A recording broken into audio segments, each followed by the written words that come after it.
Okay. On three. Clap one. 1, 2, 3. What's up, everybody? Welcome to another prep.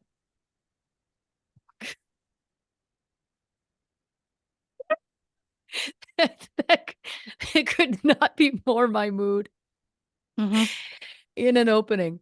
Yeah. What's up, everybody? Welcome to another episode of True Crime and Cocktails. We're so glad that you're here. As always, I am your host, Lauren Ash, and as always, I am joined by my co-hostess with the mostess, Christy Oxborrow. How you doing?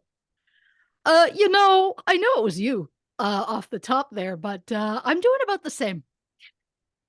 Yeah. I'm doing about the Yeah, I've same. had a day. Yeah. Yeah, my week hasn't been great. And I know you know that because I've been sending you voice notes at an alarming pace It's my favorite podcast. with the amount of things happening. And I mean, I'm not even going to get into some of the stuff that I had sent you, but I had a whole thing happen. But just briefly before that, I I had this thing happen, which I will get to, and I thought I'm gonna have a little treat. It's raining. I'm gonna get a hot chocolate for myself. I'm gonna get a coffee for my husband. Right. Um, just a quick drive up the road, little Tim Hortons. It'll be great because this, and I'll get to the thing. But I was like, I deserve this treat. And just moments into it, I hear this loud noise. And then I'm like, something doesn't feel right. And then I get to the drive through, my radio's off, so I can order, my window is down. And as I'm driving forward, I hear bump, bump. And I'm like, well, that's a flat tire. I know that. Yeah. So I get out of the drive through, I pull into the parking lot, and sure enough, one of my tires is flat. It had that thing. I'm showing Lauren a quick picture. There's this Oh, metal God. chunk. It had this metal Yep. thing sticking out of it. And I was like, okay, it's not a big deal. It can't be that bad. Well, according to the auto shop, it was this bad. Jesus. That It's thing's like 6 inches long. it's a tire weight. She guessed based on the size of it, probably for a semi. What is a tire weight in anyway? I don't know, but I guess they rust and fall off and lay on the road and puncture the tire of a woman who had to pay a lot of money to replace that tire because it couldn't be repaired. So me going for that very quick treat ended up being incredibly expensive, and I needed a treat to make up for, like, it was a whole thing. But the reason I needed the treat to begin with. Yeah. So for like a week or so, I have felt that there is a scent in my home that I can't pinpoint. And so at first I was like, you know what? It's probably the cats. It's cat stuff wafting up from the basement, that kind of thing. Maybe I should shampoo the carpet. It must be something. But there was something to it. I Right. couldn't find where it was. I couldn't like hit on what the scent was because it wasn't really cat. It had a really, really strong vinegar. Mm. But I was like, I can't place it. So then it started getting really strong, like around my front door. And I was like, what is that? And I'm like looking around everything. I open the closet we have right there, and I look and I realize our oldest son has recently moved home from university. All of his shoes, 10 plus pairs of shoes, are in that closet. So I was like, oh my God, I bet it's all the scent of the shoes. No offense to him. Of course. He's a teenage boy. Um, but I'm like, I bet it's the combination of all these shoes in this closet that's causing this scent. So I find a massive air freshener, put it in that closet, close it, done. Wipe my hands of it. I've solved the problem. Yeah. Then the next day I'm sitting there. I'm like, no, something's wrong. Like, you open the closet, you get the air freshener and nothing else. But that smell is somewhere. And so I'm like, Right. I can't fucking figure it out. It's driving me crazy. And then I realize, again, blaming my oldest, he works construction and he has these work boots that he's in for like 10 plus hours a day that sit just inside the door. And I'm like, oh my God, I think it's the smell of his boots. So I'm like, "Oh god." So I'm like, how do I say it without insulting him and hurting his feelings? Well, you just tell him bluntly, "You're gonna have to start keeping those outside." Because it got to the point where sitting in my living room, I would get wafts of this scent, and I'm like, "I can't stand it." Especially because I spend so much of my day in the living room, Right. preparing for this show, and then that's where we relax in the evening, so I'm like, "It's just that smell." So, finally, I've been, like, trying to figure this out for, like, a week, and my husband's like, "Well, I kinda smell, but not really, like, I don't know." And then, in the morning, he gets up, leaves our bedroom, and is like, the smell hits you in the face. So he's like, "It's something." So he's like a goddamn bloodhound, like, moving around, smelling everything in the doorway of our home, and he pinpoints it. Because in the doorway, we have these hooks, and that's where our kids hang up their backpacks after school. And he's like, "It's in this backpack." And I'm like, "Okay, okay." So we open the backpack, we're rifling through, it's all just paper. And so I'm like, "What the hell?" And then we're like, "Oh god, there's a pouch on the front." Unzip the pouch. We unzip it, that smell times 1,000 comes out. And we're like, "What is that?" And our 12-year-old reaches into the pocket and pulls up this saran wrapped mush of green.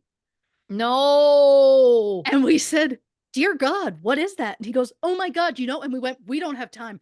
Get it outside. We can't have that in this house." He took it outside, um, threw it in the wrong bin, so he accidentally threw it in the recycling. So I had to go out there, hold him over the bin so he could rifle through it to pull it out to put it in the garbage.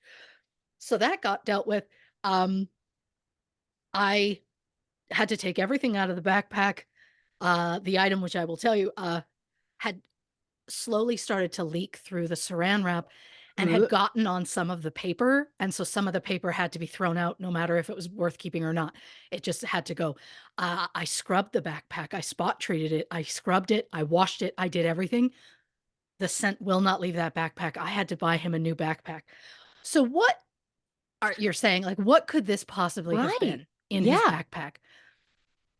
Well, you know the child in question, of always a course. very sunny disposition. Flibbertigibbet, a S will-o'-the-wisp, a he clown. he absolutely is, just a flibbertigibbet. I actually did call him that the other day Yep, because I was like, "There's no other word for him." it's accurate. Um, he says to me, I was like, "So what was that?" Because I was thinking, like, it's not something from his lunch because he always keeps it in his lunchbox, which gets emptied every day. What like, he started cooking class in school, so maybe it was a cooking thing he kept in there. No, no. No. They did an art project where they painted Easter eggs. Huh? I would like to remind you and the dear people that Easter was 6 weeks ago. Oh god. So the day before Good Friday, he put that in his backpack, and it's been rotting in there for 6 weeks. They Saran wrapped it well because that smell did not come out for a while, but I'm gonna tell you, I had to have all of the windows that are possible to open in this home, every single one of them were open for 2 full days, and I had to throw the backpack out, and that's what it took to get that scent gone. I had to order another backpack. I and his response was just like, "Huh, weird. I forgot about it." And now every day he comes home from school, I go, "How was your day?" He goes, "I didn't bring eggs." Every Well, day. He's that learned might be something. something for you to adopt long term, like a like Yeah. a like a check. "What's in the Yeah. front pouch today, bud?" You know? Yeah, I mean, that's a usual thing, that you do, especially last day of school, because you don't Right. want something rotten in there over summer. But Right. this, like, every day we're like, "What'd you do at school today?" And no part of him was like, "We painted Easter eggs." So then I was like, "Ah, well, that's why it smelt like vinegar," Right. because I'm sure they would have soaked those in vinegar or something or whatever. But yeah, eggs. So then I had to dog with a tail between my legs, go to my oldest son and apologize profusely for telling for accusing him not once but twice.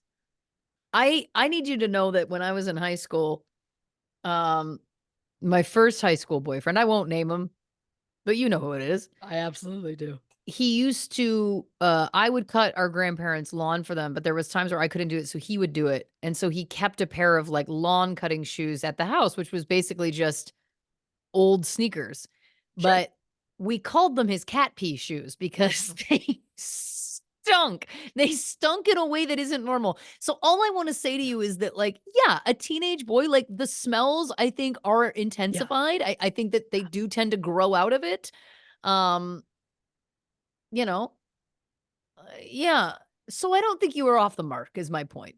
Don't beat yourself up. Yeah. I think it's nice you apologize, but honestly, come on now. Oh, yeah. I have to feel okay about it. He was very like, "Yeah, I mean, I didn't think it was me." And it was like, "This time it was not. Yeah, It no, has yeah, been exactly. before, but I was just gonna say, this time it was not." let's not let it go to your head, bro. Yeah. Bruh. Yeah. It's also the fact that the middle one just is like, "Ah, well, didn't get to see my work. I didn't even get a full school year's worth out of that backpack, but, that's life."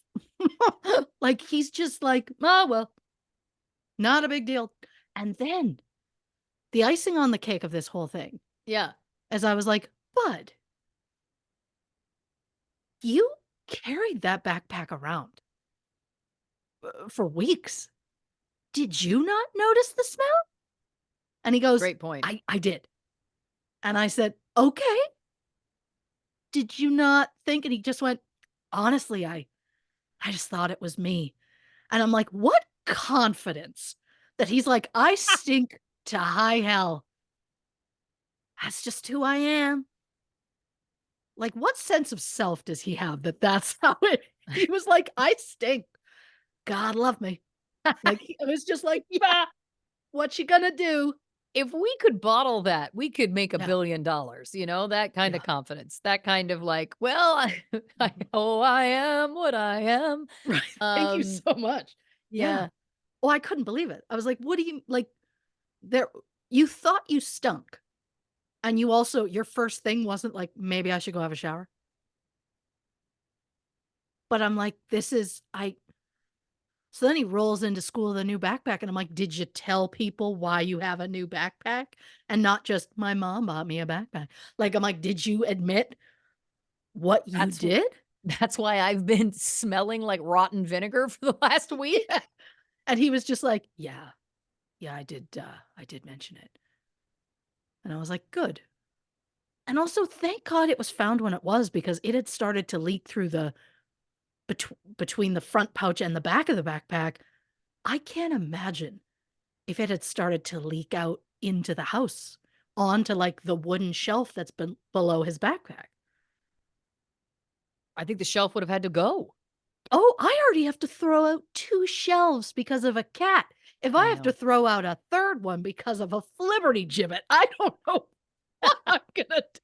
Here's one thing I wanna say to you, like, and I don't wanna reduce what you're experiencing, Sure. down to woo-woo talk, but Yeah. what I will say is, like, what's the theme here, universe? Like, what is she supposed to be learning? Like, Yeah.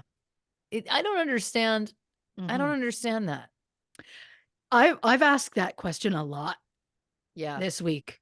Um, Again, there have been just like, it's just been a series of things, and, started with the eggs, which I still can't, like, I can't even think about. Like, it's just you walked around smelling like that. I can't I can't even think about. Um, and, blaming a child for it twice, discovering it wasn't him. I mean, there's just so many things that, that happened that I can't even, begin to wrap my brain around, but I've often, said to myself this week, "What's this purpose? Yeah. What am I supposed to take from this? What's happening?" Um, but I will say positives. It's not all been negative. A positive, I will say, and I'm saying it here because I had mentioned it previously. We got one of those. doorbell cameras. Fantastic.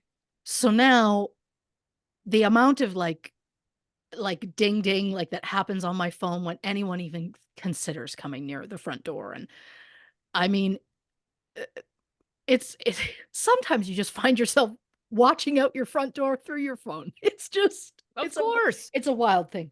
But the ding dongers have come back twice since we got it. The first time they came up to the door, saw it, didn't really know what to do, like knocked on the door quickly and ran. And as they ran, yelled to their friends hiding, they've got a camera now. Came back the next day, like crept up to the door, put their hand over it, then knocked and then ran. And I wanted to put up a sign on my door that said, "Hey, dum-dums, it's recording at all times. So it's recording you before you even get to the door." Like they thought for some reason it only records you once you knock on the door. And so it's like, I have your little face from the moment you're at the sidewalk all the way up, like to my door. I got a couple questions. Yeah. One, Mhm. isn't there some sort of community police situation? I'm not saying we need to take time away from the regular police, but isn't Sure. there something where you could go to them and be like, this is what's going on. I have them on camera. Can you send over a muscle cop to scare them a little? Oh, I'm willing to hire a stripper at this point. This is what I'm saying. But Like, like it's like, can't we do pay something him that, half because he doesn't have to get undressed. right? Pay him half. I'll pay Or you him can his just pay full him his fee. full amount. You don't need to nickel and dime the stripper. It's not, I it's just thought not it would be easier. It's he's the same either way, you know? You know I love a good deal. Of course, I get that, I get Yeah. that. Yeah. I mean, yeah, you could pay it forward maybe, donate that striptease to another gal's bachelorette, you know what I mean? You're right. Yeah. You're right. I could be like, "Hey, if you could do me a favor on your way there, could you stop at that house?"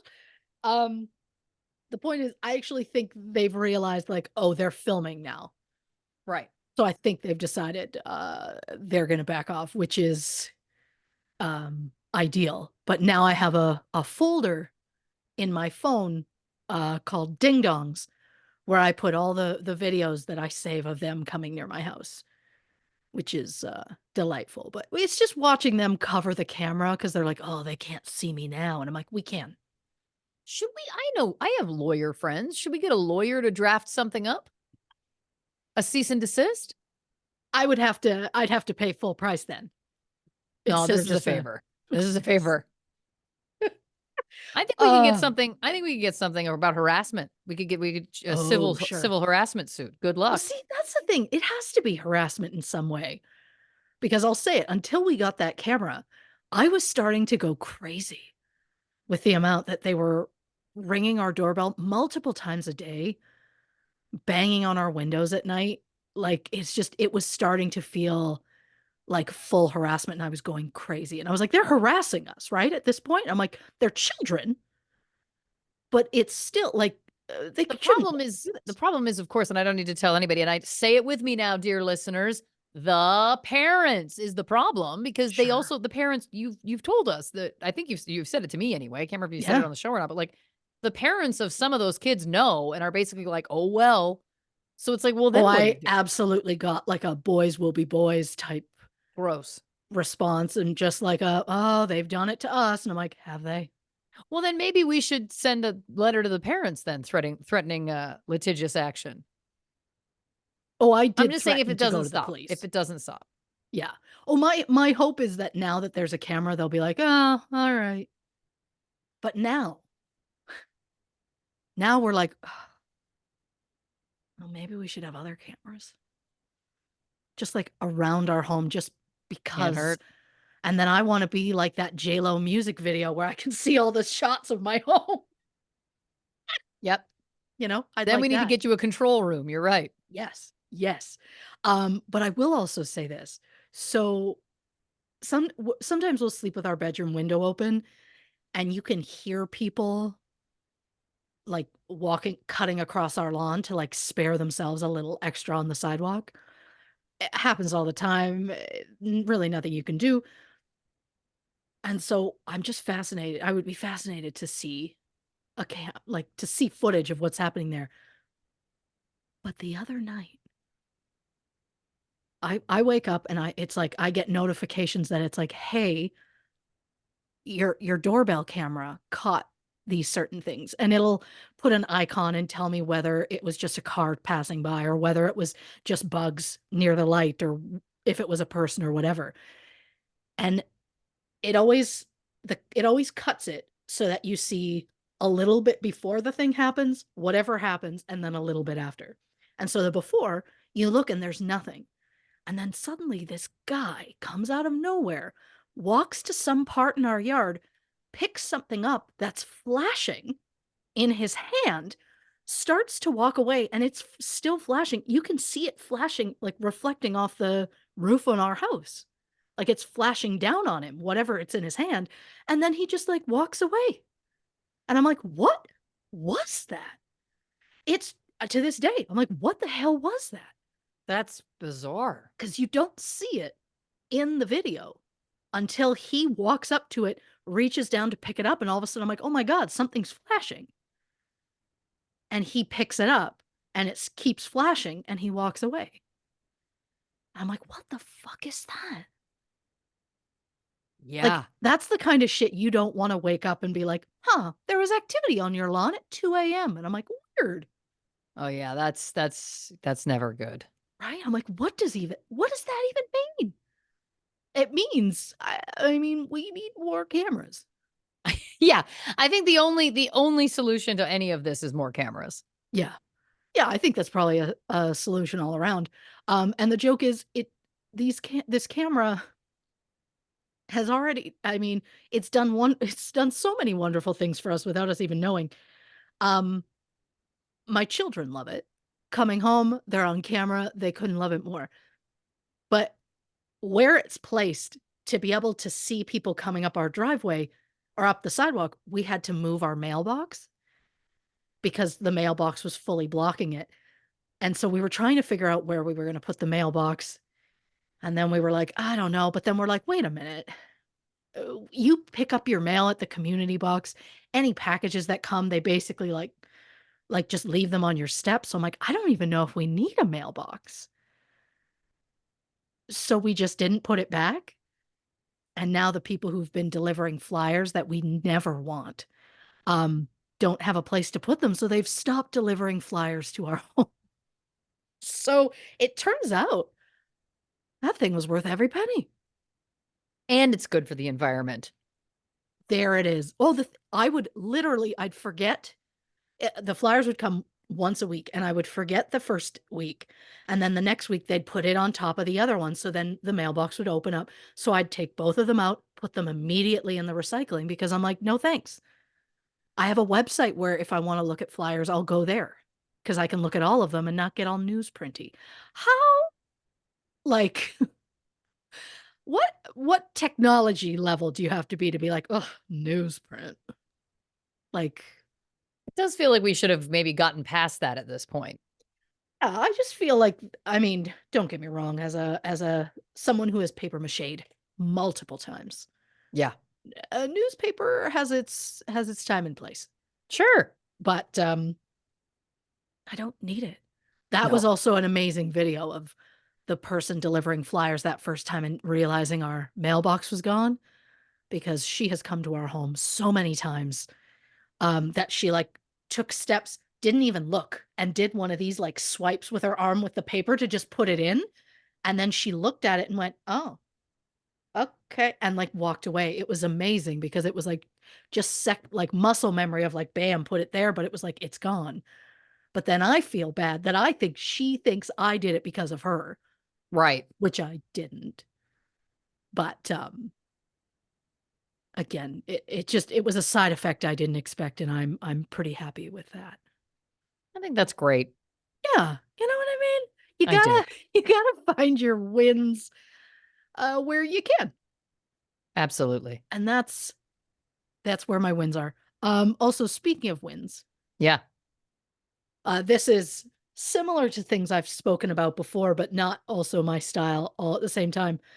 Um, so in the city where I live, Moose Jaw, Saskatchewan, Canada, we have a hockey team that plays in the WHL, which is a smaller subset of the CHL, as it were. They are called the Moose Jaw Warriors, and they recently, for the second time in franchise history, won, I believe, the Eastern Championship, and they are currently in the finals. This Wow. is a very big deal. I've been to a handful of games, but this city is a buzz. It's incredibly impressive. And so shout out Warriors for Good that. for them. I realize by the time this releases, they will be like halfway through that series. Right now, like the first game is currently ongoing as we speak. So, I mean, shout out to them and good luck, Hoorah. you know? Yeah. Hoorah. Yeah. Now listen, what you drinking over there? I'm doing my second Slurpee of the day. So Two I'm on Slurpee day. on a bit of a yeah, today's been a day, but also one of the better days this week, so it is what it is. And then a water because I really need to learn to properly hydrate, but it just You're tastes doing so the much best you better when it can. has sugar in it. Yeah, you're doing the best you can. What am I doing? I'm glad you asked. I'm back on my Sunny D vodka seltzer bullshit. Good for you. Yeah. Because of course my TV show Not Dead Yet got canceled. So no season 3 Oh, coming. We were trying to manifest it, I think, last week on the podcast. I think we were talking about it. we were, yeah. Sadly, it didn't work. I'm So, so sorry. yeah, that's all right. Listen, it's that's how these things tend to go, but it's still a big bummer. So, plan to Yes. get a little loose and buzzy tonight. And by that I mean good God. luck to all of you cuz Slur City USA will be out by the end of this thing. Oh, I think you've earned that. I have. I Yes. absolutely have. Yeah. Yeah. Well, listen, we're talking, of course, Gareth Williams this week on the show. Now, if you're not familiar with this case, as I am not, then have no fear. I have a synopsis right here. In the summer of 2010, Gareth Williams was found dead in his apartment. While performing a wellness check, police discovered Gareth's body folded into a large duffel bag, which had been secured with a padlock. And if that wasn't shocking enough, somehow the police quickly labeled Gareth's death as a simple accident. But if it was just an accident, why weren't Gareth's fingerprints or DNA found on the bag? Is there a reason that the police didn't want to look at this case as a possible murder? Could it somehow be linked to Gareth's job at the UK's Secret Intelligence Service? Like something straight out of a Jason Bourne movie, this case has everything: spies, secrets, links to foreign governments, and possibly a massive cover up. Ooh. Consider that your warning that I may or may not get a little cuckoo bananas about conspiracies. You know you're coming to the right place with me. Because if we're going to talk about spies, I mean, I, I don't think the death of a spy has ever been on the up and up, if I may. Not typically. So Not typically. just none of it makes sense, but we'll you'll get that as we go. So a disclaimer that this episode will contain mentions of suicide and sexual assault, so trigger warning for those who need it. Gareth Wynne Williams was born September 26th, 1979 in Valley, Anglesey, Wales. He was incredibly smart. Teachers said his extraordinary mind was evident early on, and while he seemed to have an instant knack for computers, he was also a math prodigy. I am whatever is the opposite of a math prodigy and science. I was terrible at all sciences. So Gareth passed his GCSEs at the age of 10 and his A levels at age 13. Now, for those of us who don't live in England, Wales, or Northern Ireland, GCSE, or General Certificate of Secondary Education, are tests that students take in their final year of secondary school, usually after 2 years of study. They are typically taken when students are 14 to 16 years old. Gareth passed those when he was 10. A levels or advanced level qualifications are more specialized and they are taken after the GCSEs. Students typically take their A levels around 16 to 18. Gareth was 13. So again, he was very impressive even as a child. At the age of 17, Gareth earned a PhD in mathematics from the University of Manchester.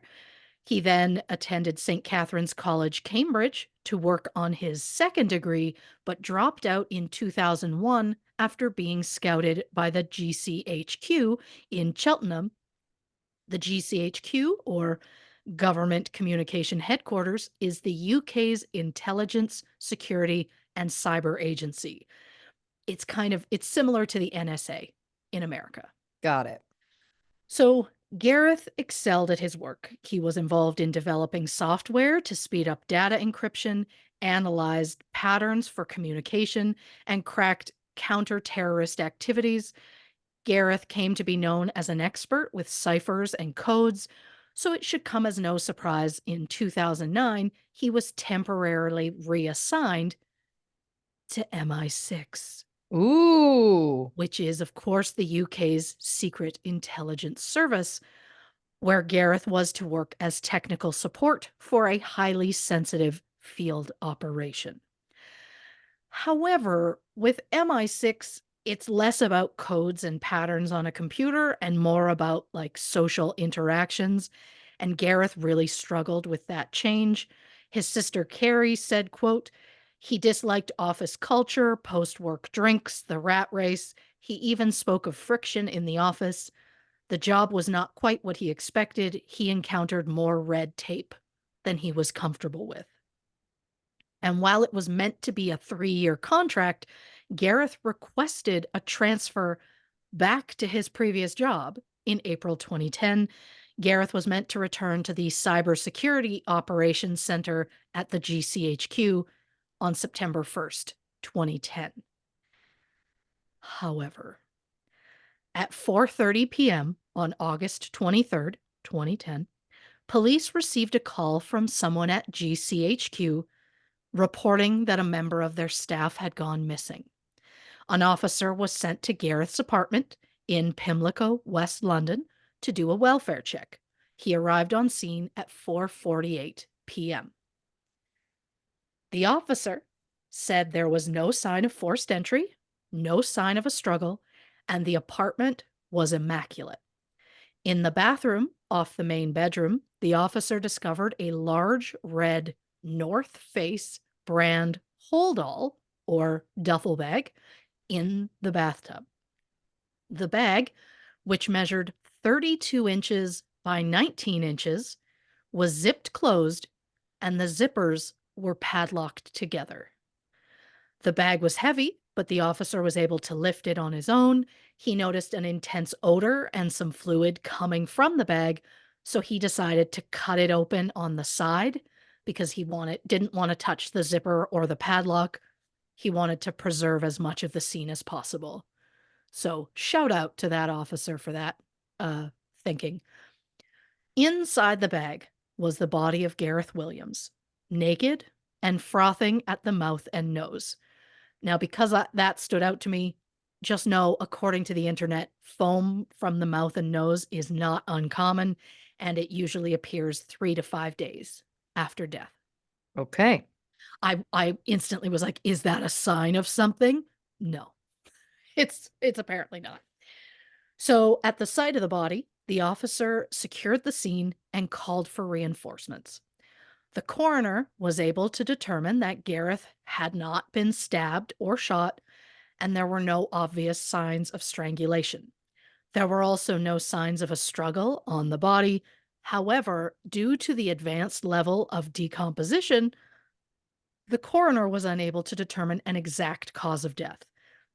Not only had the body been there for about 8 days, but despite the hot temperatures outside, the heat in the apartment had been turned all the way up, which sped Shit. up the entire decomp process and made a mess of things, forensically speaking.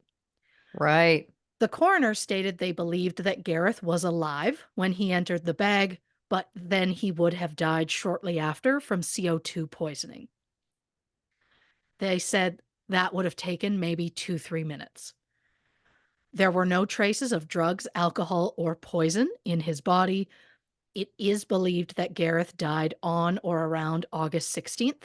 He was just 31 years old. Oof. So, we're going to take a look at the days leading up to Gareth's death. On August 11th, Gareth returned to the UK from Las Vegas, where he attended a conference on computer hackers. He was seen later that day on CCTV footage shopping at Selfridges in London's West End. The following day, Gareth was seen again on CCTV footage shopping at Harvey Nichols, Harrods, and at a Waitrose in Knightsbridge. Witnesses say that Gareth stopped in at work to drop off some documents. On August 13th, Gareth went to work as usual. In the evening, he spoke to his family on the phone, and then he attended a drag show called the Johnny Woo Experience at a club in Bethnal Green, East London.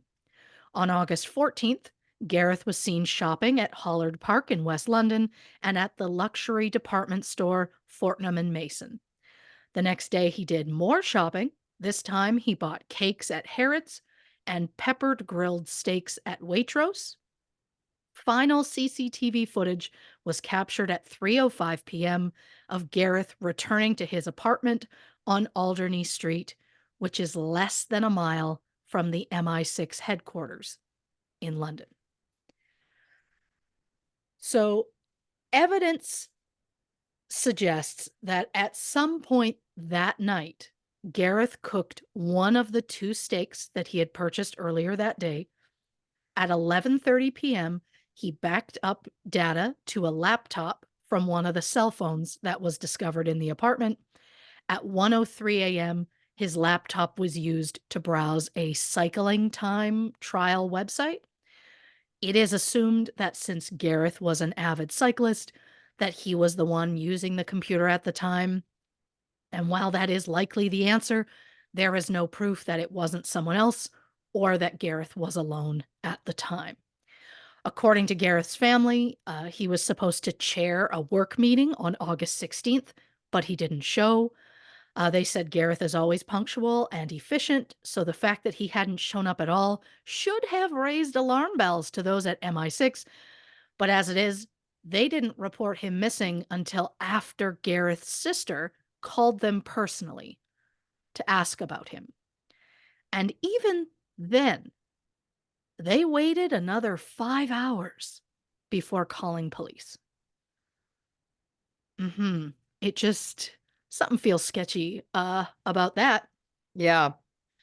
So at first, Gareth's death was treated as suspicious, and a forensics team did a search of the apartment. In the living room, they discovered a laptop and two cell phones. The SIM cards for both phones had been removed and were on the table next to the phones. One of the phones had been reset to factory settings. Police reached out to the service provider who said there was no data history for that particular device. There was a pile of clothing folded neatly on the bed, but the duvet was crumpled up and lying on the floor, which seemed kind of odd since the rest of the apartment was so meticulous. There was a newspaper clipping under a book on the living room table. It was an article called The Top 5 Regrets of the Dying, which featured stories that nurses heard from patients on their deathbeds. There was a small spot of dried blood found on the carpet near the stairs, which led down to the kitchen and living room. The blood came back as a match to Gareth. There were also two shoe prints found in the kitchen, but the prints were too small to be able to correctly identify the size or brand. There was also a semen stain on the floor in the bathroom, as well as one on the duvet. Both were a match to Gareth. There was also semen found on a green towel in the kitchen.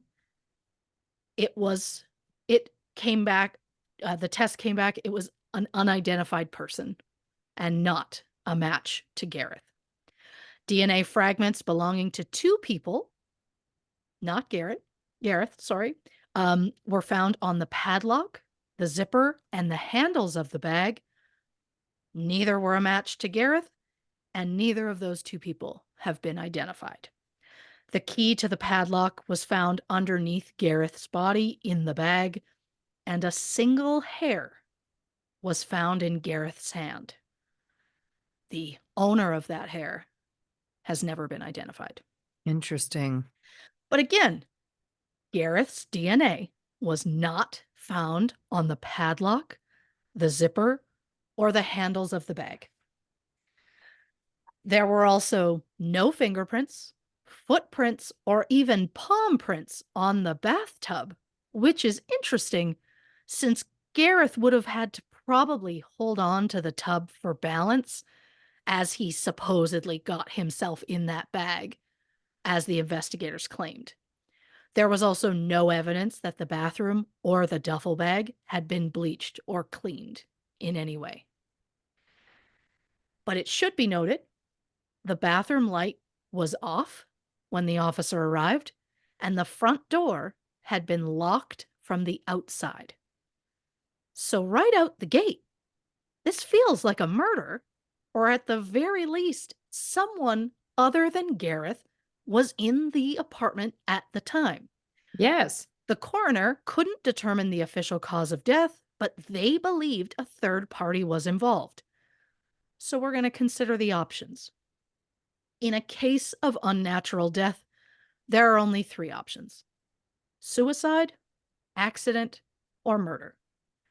And while I am no expert, I feel we can cross suicide off the list because I just don't believe Gareth intentionally got in that bag with the plan to take his own life. I would also love, and I don't know if any of them did this, but I would love to see them act that out. Getting in the bag? Yeah. Because remember, Mm. like, was it the Rebecca Zahow case where they claimed that she had bound herself and Yes. then someone had done it as like a test and they were like, see, it is possible. And it was like, yeah, but you'd have to be pretty skilled in that territory.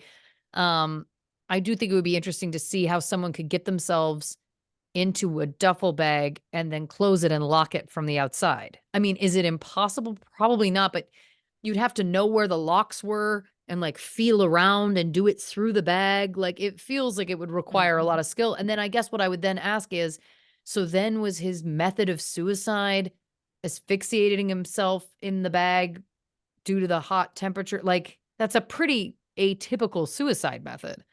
Right? Yeah. Oh, even the idea that they, for even 2 seconds, thought like, "Well, maybe." No, No, absolutely not. no, I agree. And they didn't specifically try themselves, but an expert did try. Okay, Don't I got so ahead of don't us. worry. I honestly don't even know where it is in here, but tell you what, if I don't We'll get bring to that it. up, if I don't bring it up, mention it to me at the end Of course.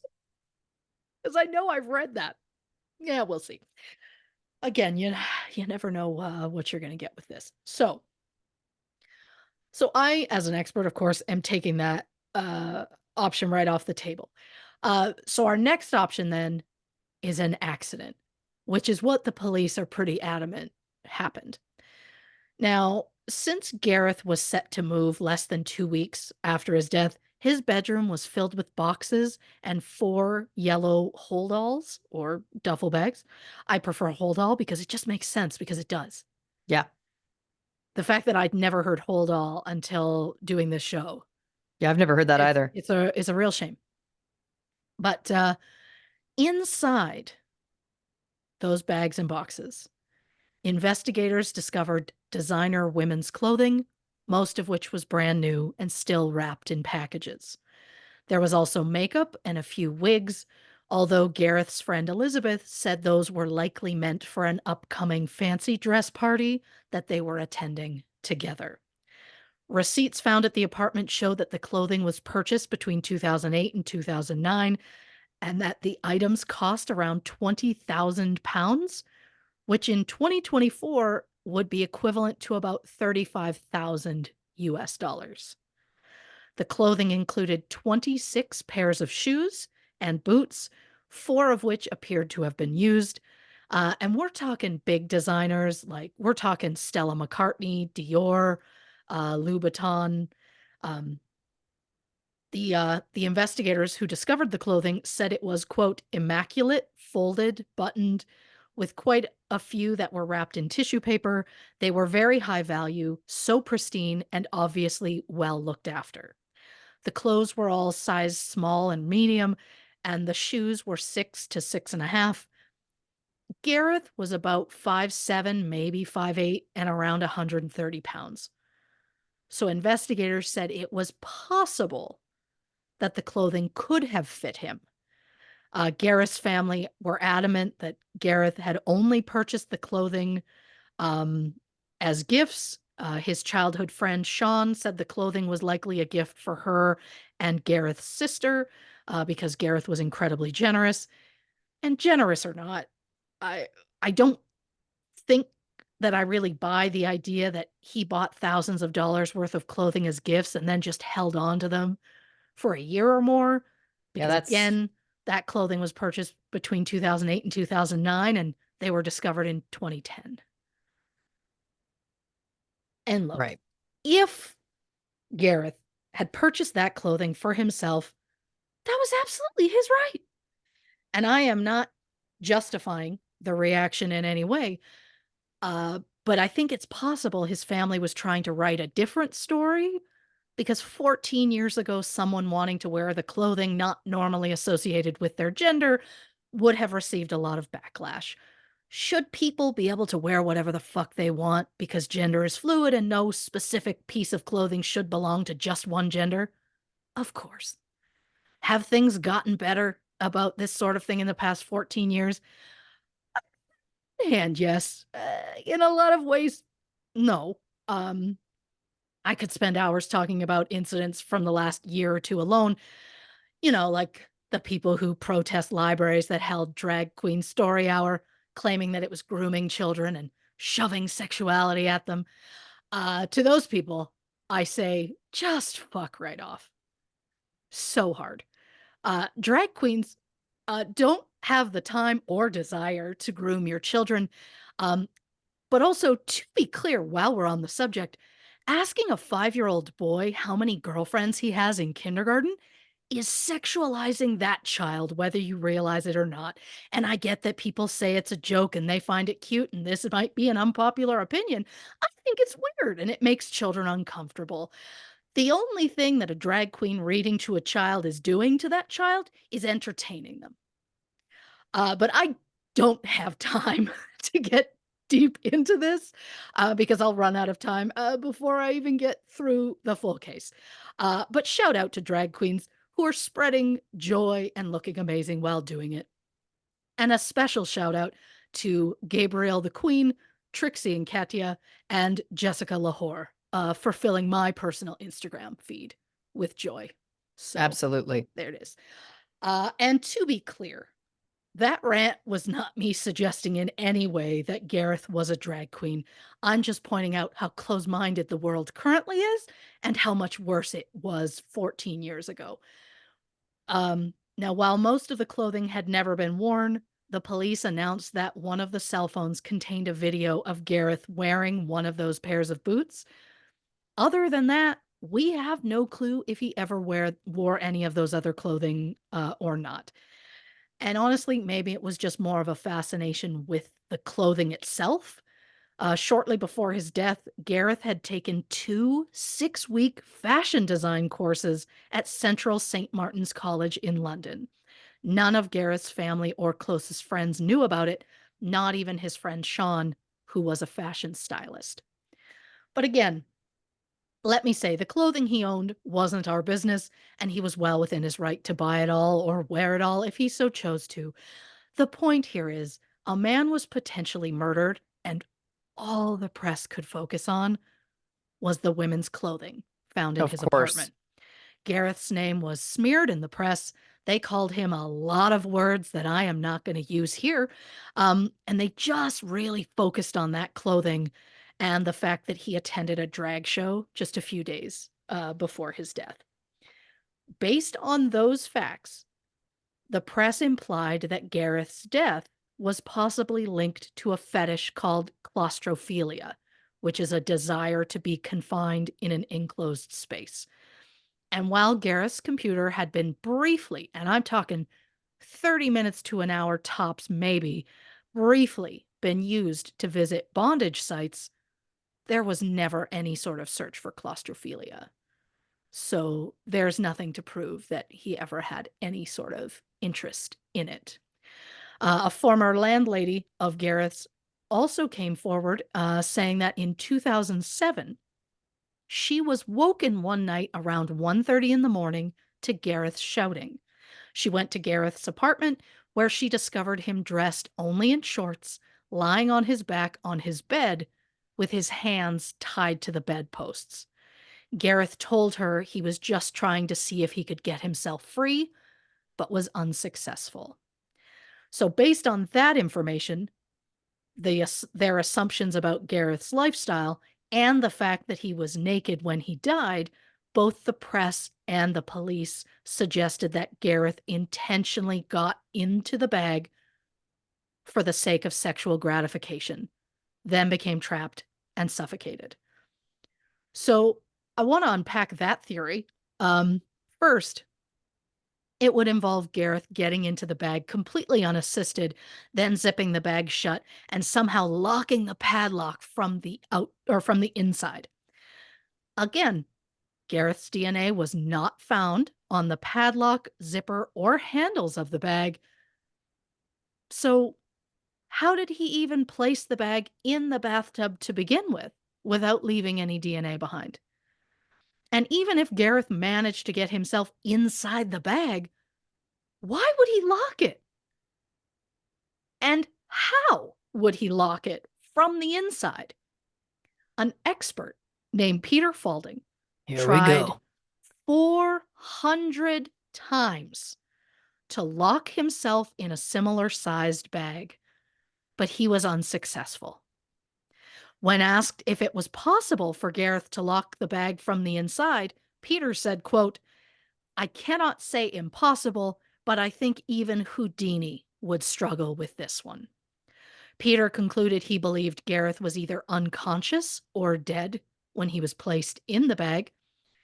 However, former forensics expert Richard Shepard, who coincidentally was mentioned in last week's episode about the Stacey Thorne case, That's which is right. a wild coincidence when we're talking about cases from completely different countries. But Richard said it was more than likely that Gareth was alive when he entered the bag because it's not easy to place a floppy, unconscious, or recently deceased person in as neat of a position as Gareth's body was found. So, conflicting thoughts from the experts does not help this case, and since the coroner couldn't determine a cause of death, an inquest was done in 2012. The results stated that Gareth's death was unnatural and likely to have been criminally mediated. A year later, detectives stopped working the case, seemingly satisfied with their conclusion that it was just a tragic accident. But here at this show, we like to look at all the possibilities. So if it wasn't suicide and it wasn't an accident, well, that only leaves us with murder. Heck yeah, it does. And listen, I don't see any other way that this could possibly be explained. So it looks like we're going to get into it when we come Yeah. back from this break. Hit the can, grab a drink, and we're going to be right back with more on the Gareth Williams episode of True Crime and Cocktails. All right. Clap two on three. 1, 2, 3. Welcome back to this episode of True Crime and Cocktails. We're, of course, discussing the Gareth Williams episode. We're not discussing the episode. This is the episode. It's miraculous I'm here. Before the break, we determined this is absolutely a murder. We're just calling it like it is. Let's get into it. I think it's pretty safe to say as two non-experts, but I feel like still you look at this and go, like, there is not a chance that an actual professional looks at this and goes, "Oh, suicide." Yeah, no, Not even close. no. So, again. So, if we're going to look at this case as a potential murder, we have to consider suspects. Now, Gareth was incredibly close with his family, and as far as anyone knows, he wasn't seeing anyone romantically. It was also suggested that Gareth was a bit of a loner and an intensely private person who mostly kept to himself.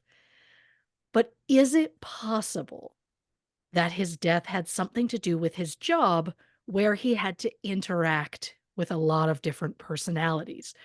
Gareth had told his sister there was friction at work, so much so that he ended his 3-year contract early in like just a few months, and was heading back to the GCHQ.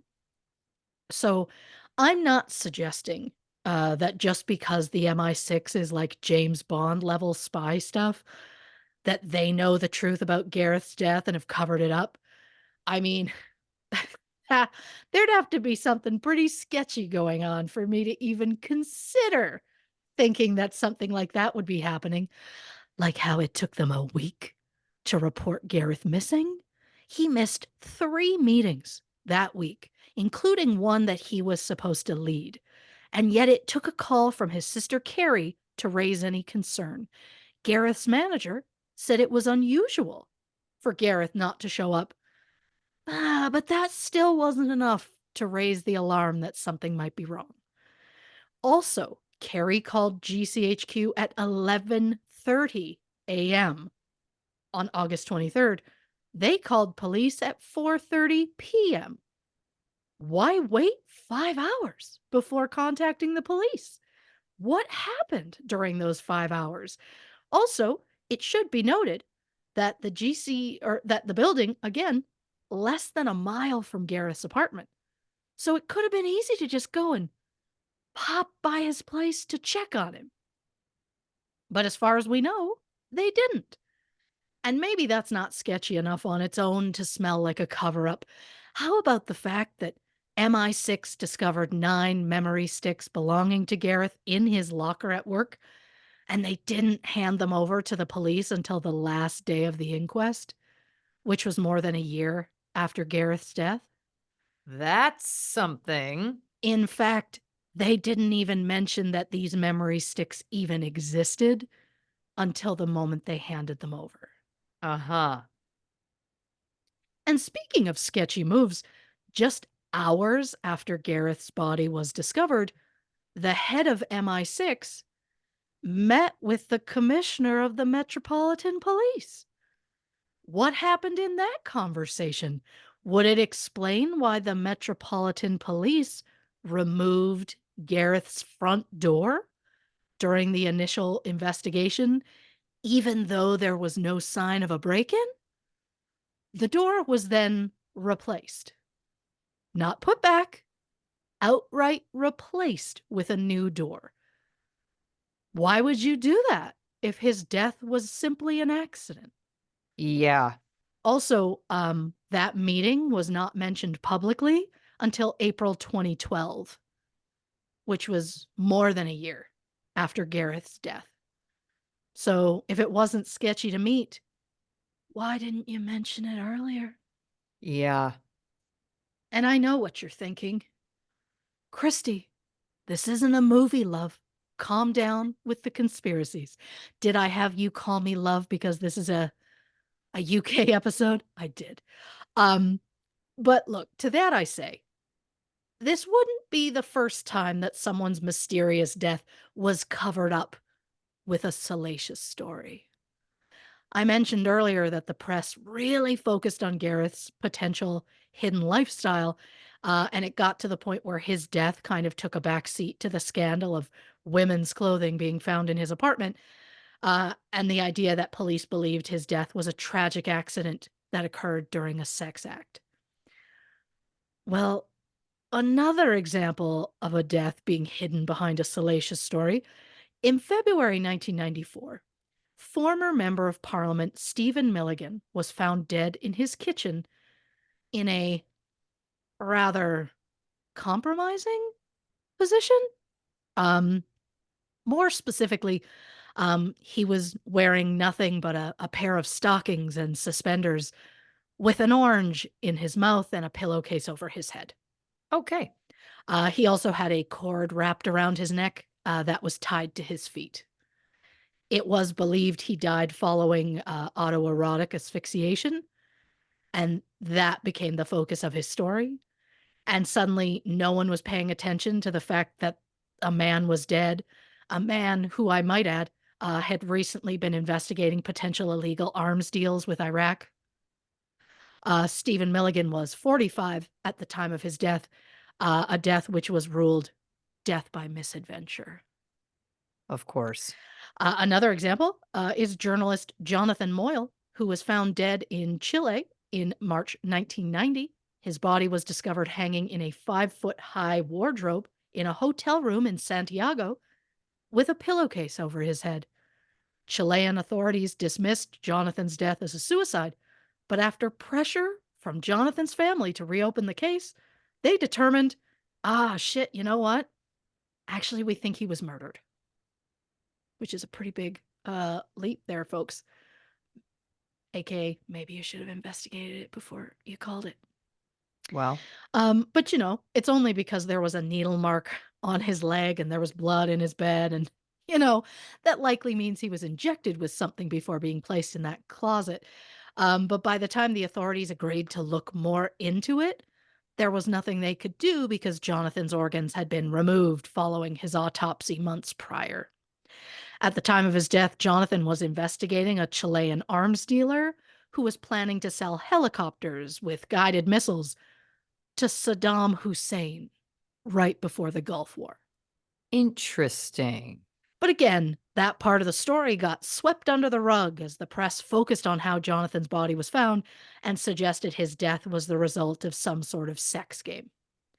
Jonathan. Almost almost feels like if you were trying to assassinate somebody, I'm speculating here, and Mhm. perhaps a way to make sure that it didn't get any attention that it maybe needed. Now I'm the conspiracy nut. Oh, if you want people to notice something without noticing it, turn it into some sort of sex-based thing. And Yeah. then that's all people are gonna focus on, and they're not even gonna look at the thing. Um, Absolutely get it. Jonathan Moyle was just 29 at the time of his death. So am I suggesting that MI6 could have covered up Gareth Williams' death by planting a story in the press that would make everyone turn a blind eye to what really happened? Uh, Classic misdirection. They show you something shiny with their right hand so that you're not noticing what's really happening with their left hand. It's an illusion, Michael. Shout out to Thank the you. writers of Arrested Development. So, if Gareth's death was covered up, the question to ask then is why? Gareth didn't seem to enjoy his current job. His colleagues described him as a conscientious and decent man. Detectives spoke with employees at both MI6 and GCHQ and were unable to identify anyone who had any animosity towards Gareth or any motive to harm him. So, what if Gareth's death was work related but not connected to his colleagues? In the fall of 2015, 5 years after Gareth's death, Boris Karpikov, a former KGB agent who had defected and was living in the UK, said that he believed that Russian intelligence were responsible for Gareth's death. Boris claimed that Russia's intelligence agency, SVR, which was formerly known as the KGB, tried to recruit Gareth as a double agent by blackmailing him and threatening to go public about his personal activities, aka the women's clothing in his apartment. Boris claimed that Gareth knew the identity of a Russian mole who was working at MI6, and once he admitted that, the SVR felt that Gareth was too dangerous to remain alive. Boris, who lived in the same area of London as Gareth, also claimed he saw Russian diplomatic cars in the area around the time of Gareth's death, but said he had never seen those cars in the area before or since. Boris said he believed the SVR agents killed Gareth by using an untraceable poison that is put into the ear with a needleless syringe. And that thought is going to keep me up for weeks. I mean, could Boris be lying? Of course. But do I think untraceable poisons that get put in the ear exist? Of course I do. Yes. Of course. I anything terrifying I believe exists. Anything terrifying that you could see in a movie, I truly believe it exists and it terrifies me. Is it possible that the SVR tried to recruit Gareth as a double agent? Oh, I'm sure intelligence agencies do that shit all the time. They're spies, for crying out loud. Information is their entire business. And the idea of getting access to inside information would be too delicious to pass up. Do I believe that Gareth would have been specifically approached? I don't know, but I absolutely believe intelligence agencies try to recruit double agents. But it's also possible if they tried to recruit him, Gareth might have gone to his superiors, told them the situation, and then the higher ups might have said, shit, we need to take advantage of this. So you go to Russia, tell them you'll work as a double agent, but you'll secretly be working for us. And it'll turn into that whole they don't know that we know that they know kind of a situation. Uh, Right. and then if that happens, well, if the SVR finds out that Gareth is then double crossing them, he's going to suddenly be a liability. Of course, I mean, this is all purely speculation with some friends' quotes thrown in there, um, because we don't know if the SVR ever approached Gareth at all. We only have the word of a former KGB member to go by, and since he defected, he's likely going to say whatever he needs to be able to stay in the UK and not be forced to return to the place that won't be kind if he goes back. But other than Boris, what other proof do we have that Gareth had any sort of link to Russia at all? Well, according to two sources, around the time of his death, Gareth was helping the NSA trace international money laundering routes that were used by organized crime groups in Moscow. And now we're back to me sounding like I'm spouting conspiracy spy theories, simply because there may or may not be a link to Russia.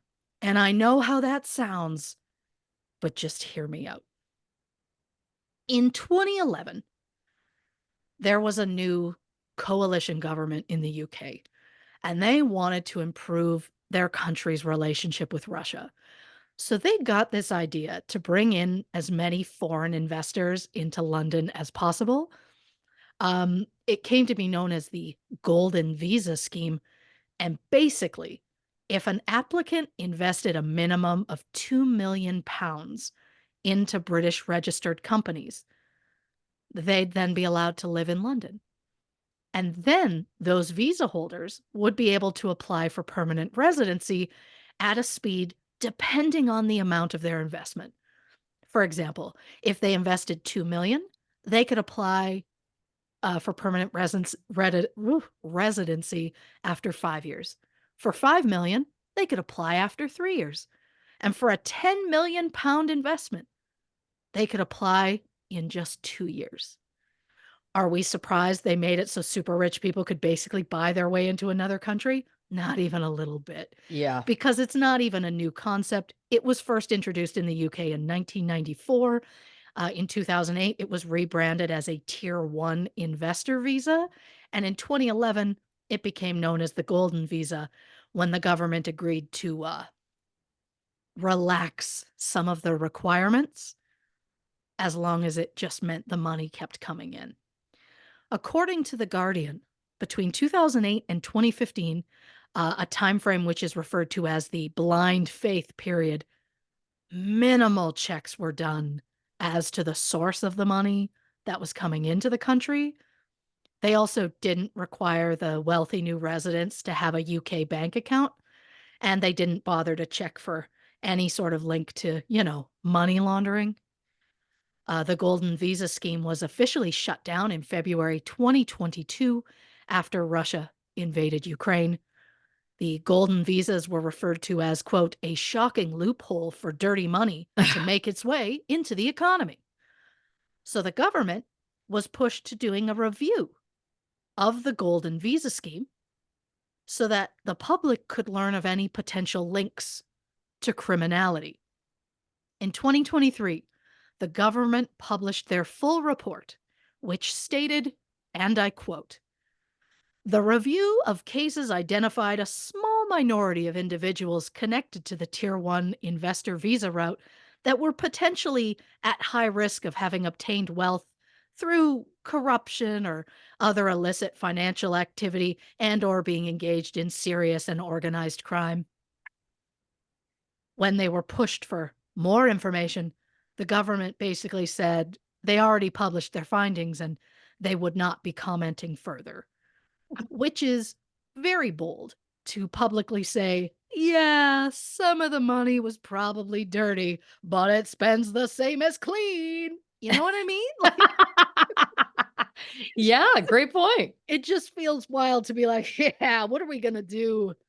It's too late for that money now. It spends the same as clean is amazing. She's got her moments. She's overall a crackpot. Ah, but I'm your crackpot, so it is what it Amen, is. sister friend. So, if nothing else, that kind of mentality makes sense when people claim the government agreed to turn a blind eye to some assassinations that were happening in the UK just so that money would keep flowing into the country.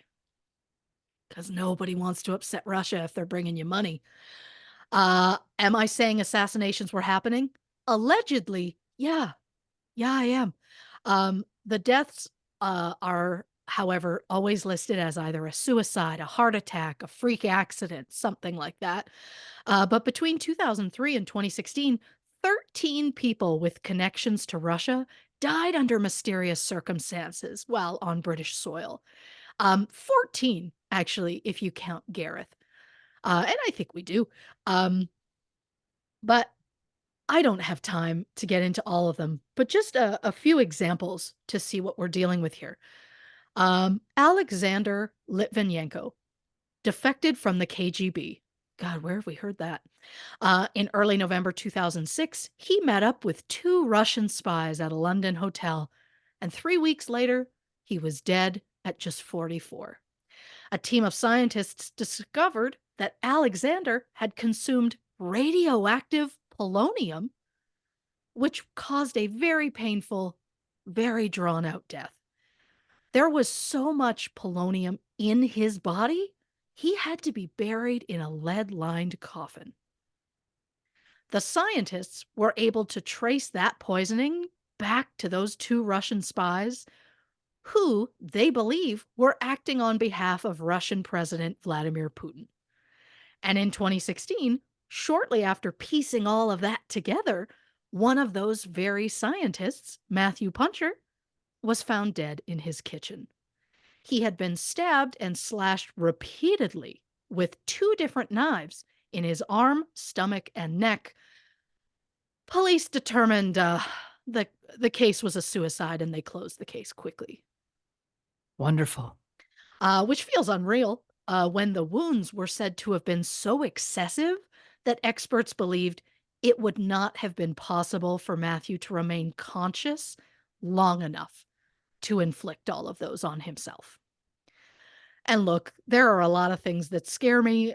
You might think I'm exaggerating, but I could honestly fill an entire episode just listing various fears. But one of the things that scares me the most, and I will say it out loud, is Vladimir Putin. I mean, That guy enabled a law in 2006 which gave authority for assassinations to take place abroad if the people were considered harmful to the Russian state. I mean, giving a free pass to murder someone under the umbrella of them being harmful is terrifying because what do they consider harmful? Just anyone speaking out against Putin? Because over the years, a lot of people who have publicly opposed him have met mysterious, untimely ends, like 57-year-old Mikhail Lesin, who had a falling out with Putin and was later found dead in a hotel room in DC in November 2015. His cause of death was accidental blunt force trauma, which was allegedly caused by him falling multiple times alone in his hotel room. Oh, because that happens. Yeah, all the time, right? Or how about 37-year-old Sergei Magnitsky, a lawyer and auditor who exposed a massive tax fraud scheme involving Russian officials. He was arrested for a crime he didn't commit and then imprisoned, and died following a severe beating in prison because he was denied medical treatment. Oh, that's something. Yeah. Oh, or 47-year-old Alexei Navalny, the Russian opposition leader who survived being poisoned only to get arrested for a crime he didn't commit and get sentenced to 19 years in prison. And then 3 years later, in 2024, to quote the prison, Alexei, quote, felt unwell after a walk and lost consciousness. I mean,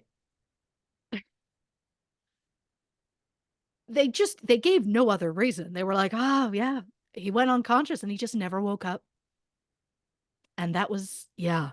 To allegedly, have someone killed because they dared speak out against you or simply did something you didn't like is terrifying to me.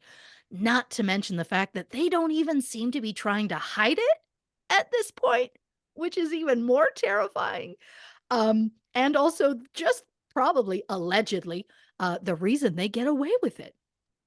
But before I move on, I just want to share two quotes that Putin has said, um, because they made me uncomfortable, and because if I have to hear them, then so do you, because that's the unspoken deal we made when we discussed doing this show. So Yeah, of course. these are quotes I hadn't heard before, and just makes so much sense coming from him. Like, quote, I am not a woman, so I don't have bad days. Okay. And uh, I don't even know what this one means, but quote, I am the wealthiest man, not just in Europe, but in the whole world. I collect emotions. Are you trapped in a glass case of your own emotions? What is that? I don't know what that means. And look, I'm not saying anything one way or other against him because, people saying things against him suddenly just, so many mysterious things, so many people getting imprisoned for things that they didn't do and it's all so public. And everyone just goes, "Ah, well we wouldn't want that to happen." And so we all just let it go. You know what I mean? Yeah. Again, absolutely terrifying. So, was Russia that I've just been talking terrified about, was Russia in any way responsible for Gareth's death?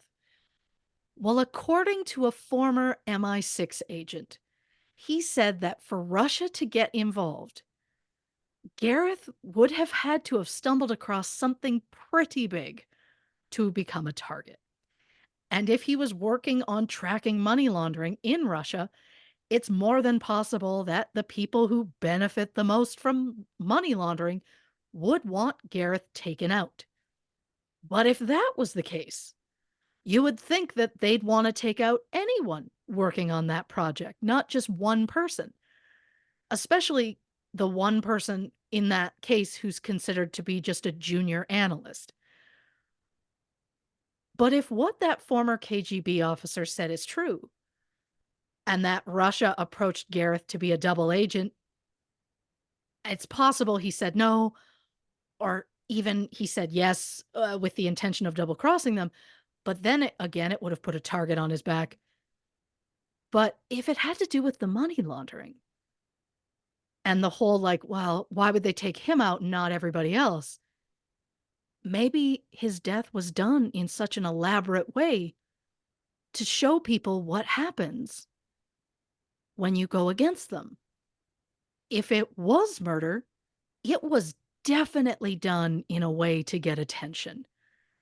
Maybe it was because of the money laundering. They took him out as a threat to anybody else working that project. Maybe I've let this whole spy thing make me go conspiracy crazy and it was simply an accident. I just refuse to believe he purposely locked that bag. Getting in the bag seems unlikely, but I'll accept that if that's what we're believing. But locking the bag doesn't make sense to me and even does not feel physically possible. In 2021, it was announced that investigators with the Metropolitan Police would be reevaluating the evidence in Gareth's case. After 2 years, they announced that new forensic techniques had identified the DNA that was found on that green towel in the kitchen was actually a match to Gareth and not an unidentified third party. Because that was from the original investigation was they said it was from someone unknown. And speaking of things that changed from that original investigation to now, the forensic team apparently found DNA on Gareth's hand, and they hoped that would lead to a suspect. Turns out that DNA belonged to the member of the forensics team because the sample had been incorrectly logged by the private forensics company LGC, which to me immediately calls all DNA evidence from that case into question. Also, just for fun, I Googled that company, LGC, and found that in 2012, their lab had a mix up that resulted in a man being falsely accused of sexual assault in a city he had never been to. The man had been arrested on an unrelated crime, and it's believed that a vial containing the samples from that sexual assault case were put into a container with 7 or 8 other vials from other cases, and somehow they got contaminated. And look, I get that accidents happen. Heck, I'm an absolute bumbler myself. But that's one of the many reasons that I don't work in forensics. And it surprises me that a mistake can get made and not even noticed for years. I absolutely hope that every single one of the cases involving those 7 or 8 vials was reinvestigated to check for any lab fuck ups. But I mean, I'm no expert. Uh, but speaking of experts, they, to this day, cannot agree on what they think happened to Gareth Williams. Hamish Campbell, who was detective chief inspector at the time, said he doesn't believe Russia was involved at all, or that Gareth's death was a murder. He also stated that there was no evidence that anyone besides Gareth, his sister, and 2 employees of MI6 had ever been to that apartment. And to that I say, which 2 employees? Can we trust them? If MI6 was involved in a cover up, it makes sense that some of their employees would be found in that apartment. I just feel like that detail was mentioned so casually, as though it wasn't a big thing. But I'm making it a big thing. But fun fact, Hamish Campbell was the lead investigator on the Jill Dando case. Ah, For more information on that, check out episode 78, which it's been a beat. But a second investigative expert said he believed Gareth's death was due to his work with MI6 and that the Russian government was involved. So we got one guy saying, oh, well, his death wasn't a murder. It absolutely wasn't Russia. Then you got another guy going, it was absolutely murder and it was absolutely Russia. And then we have a third guy who was a former MI6 agent. He said placing the victim in a bag is a very clumsy way to kill someone because with an assassination, you want to ensure that that target is going to die. The agent also said he believes Gareth's death was either a sex game gone wrong or a suicide. But for an MI6 agent to claim the case was a suicide just further adds proof to me that MI6 allegedly wants the truth to remain hidden. Because murder? Yes, there are things that could indicate murder in this case. An accident? Yes, fine. Yeah, I guess it's possible. But suicide? Absolutely not. Why was Gareth's DNA not found on the outside of that bag? Why was the bathroom light off? Why was the heat on during the summer? Why did the Metropolitan Police remove Gareth's front door during the investigation, even though there was no sign of a break in? Was the bag involved because it was an accident or because the killer wanted to stage the crime to send a message? Maybe the fact that we're dealing with spies and James Bond type shit makes me immediately suspicious of a cover up. Or maybe I'm just really astute. Only time will tell. Reporting for True Crime and Cocktails, I'm Christy Oxborrow. Wowzer, what a wild ride. And I want to say before we take the break, Yeah. you killed all those Russian names. I know Thank you that so much. maybe you were feeling anxiety about it, but you didn't I hesitate. was. You were I was. strong. You pronounced them correctly, or at least what So I much. perceived to be correct. They sounded fantastic. You never cease to amaze and impress. Well, it's much appreciated. I often do Google the pronunciations and listen to it and try so hard. But this is, I think, maybe the first time I was going to say a name that was very foreign to me. And I didn't apologize in advance. You didn't, and you didn't need to. I was just like, here we go. It was confident. It was in your Yeah. chest voice. It was exactly what we want to see. We love to see that for you. In my chest voice. Yeah. Your confident voice. Yeah. I love that a lot. Yeah. Yeah. Well, listen, on that note, let's take another quick break, grab another drink, hit the can one more time, and we'll be right back to wrap up the Gareth Williams episode of True Crime and Cocktails. Clap on 3. 1, 2, 3. Welcome back to this episode of True Crime and Cocktails. We're, of course, discussing the Gareth Williams case. Confounding. Yeah. All right. I got a couple things, so I'm going to blow through these quick, and then I'm going to give you a wild theory that, who knows, but we like to talk about these things. We do. The article, The Top 5 Regrets of the Dying, being on the coffee table, I believe, or you said it on a table? On a table in his living room, yeah. What's interesting about that to me is, what a coincidence if that was nothing. Yeah. It feels like poetic, right? Like it feels like if we're watching a movie of a spy being murdered, that they would leave some sort of article like that. Yeah. As like some sort of symbol. Now, I'm not saying that means that proves anything. It absolutely doesn't. If it was a coincidence, what a tragic coincidence, Oh, 100%. The single hair in his hand, the person never identified. Interesting. The front door locked from the outside. No evidence of bleaching or cleaning. No hands or fingerprints found on the bathtub. It feels like impossible, right? Oh, 100%. Now we did confirm in the break, he was 5'8", he was 130 pounds. The shoe size 6 to 6.5, that was his size. That is what the internet is telling us.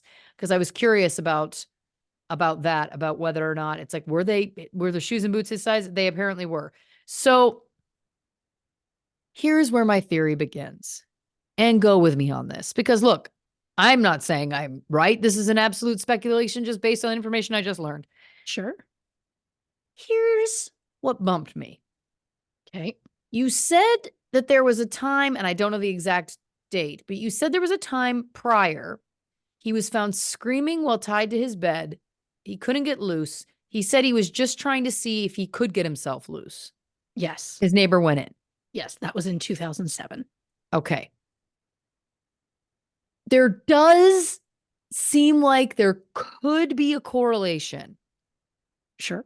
to a kink. Go with me on this, about being tied up and left. So Oh, the sure. fact that he was, you know, tied to this bed, again, she didn't get into, Christy obviously didn't get into the details, whether it was handcuffs or what, doesn't matter. The point is the fact that he was tied to a bed and couldn't get away. Mhm. And then the fact that he was found locked in a duffel bag he couldn't get out of. It did make me go, is it possible that this was some sort of sexual misadventure gone wrong? Now, what's interesting about that is that that does not speak in any way to sexuality, to gender. Who knows? This could have been being done with a female partner, a male partner, a trans non-binary partner. It could have been being done with anybody. So I'm not Yeah. suggesting that this is it all feeds into whatever bullshit narrative that the police wanted to put out there because they found women's clothing in his apartment. Yep. I want to make that clear. I'm not saying that it's like, oh, well, clearly it was a sex thing because of this. I'm not saying that. I would speculate and come up with this theory regardless, just based on the fact that it's interesting to me that he was found tied to the bed and couldn't get out. And then he was put into another scenario that he couldn't get out of. It's possible Great that he could point. have been engaging in that kind of behavior for all of those years. It's just that he was able to get out of all those other scenarios, More right? than possible. More Yep. than possible. We don't know. And then, of course, you say, well, then the fingerprints, the handprint situation, wouldn't there still be those of someone else's? Of course, I would want to say yes.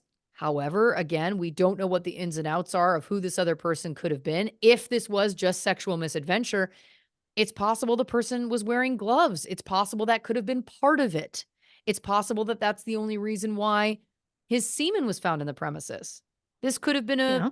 female or a non-binary or a man, but it could have been somebody that wasn't engaging necessarily in the same way that he was, right? It could have been True. somebody that wasn't part of what the play was. So I offer that only as, is it possible that that then part of, again, this scenario or this scene, I'm trying to use the terminology that I know from that world, and I'm sorry if I'm misspeaking for the kink community. I obviously can't speak for the kink community, but I believe the terminology is scene. Is it possible that this scene could have involved the heat being turned on as a part of the play? So you're being put Sure. into this very uncomfortable situation, and then unfortunately, it went horribly awry.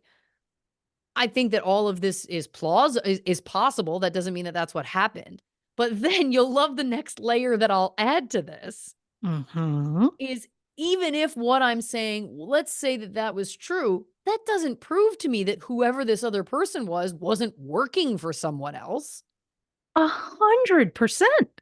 Even if this was a dedicated s- sexual partner or whatever the relationship was between him and this potential person, Yep. they could have had that long-standing relationship. I'm not saying that this was a stranger to him that he met for the first time and who then they engaged in this and he ended up being killed. Everybody's got a price. Everybody, I'm not saying everybody's a murderer, but I'm saying, like, it's also possible that that someone came to this person and was like, "This is what you're going to do or you're going to die." 100%. Right? We've been watching you. We've been following. We know these are the things that you 2 have been engaging in. You're gonna help us or we're gonna kill you, or we're gonna do XYZ, right? Like, is it possible that that somebody used an existing person that he had a relationship with? So now we've gone right back into conspiracy territory. Don't worry. I'm right there with you. But you know what I'm saying? Like, it just, to me, it's just interesting. I would never have come up with this. I would never have even gotten into the sexual component had it not been for that being tied to the bed incident. Because Sure. to me, being locked in a duffel bag is an escalation of potentially over the course of 3 years from being tied to a bed and not being Sure. able to get out of it. Sure. If the kink is like, I wanna feel like I'm constrained in some way and I can't get out of it, which is an existing thing. Like we talked about, like the Sure. claustrophilia. Yeah. Who knows? Oh, 100%.